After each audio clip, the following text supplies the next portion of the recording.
8th standard புக்கில் தனிவட்டி கூட்டு வட்டிக்குள்ள வித்தியாசம் சிஐ எஸ்ஐக்கு உள்ளது PR square by 10,000 3 + R / 100 formula. Principal வந்து 8,000 கொடுத்துட்டாங்க. ஆர் வந்து 5 ஸ்கொயராக மாறிடும்.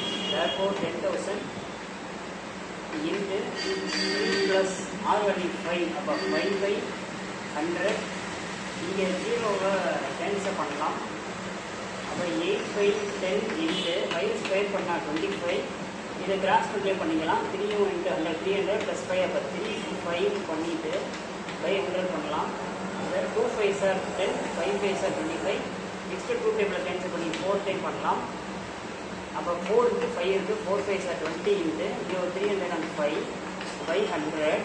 இதையும் 0 கேன்சல் பண்ணலாம். இதையும் 1 டைம் 5 2s கேன்சல் பண்ணலாம். 5 டேபிளில் 6 × 5 = 30 1/5. Therefore answer 61.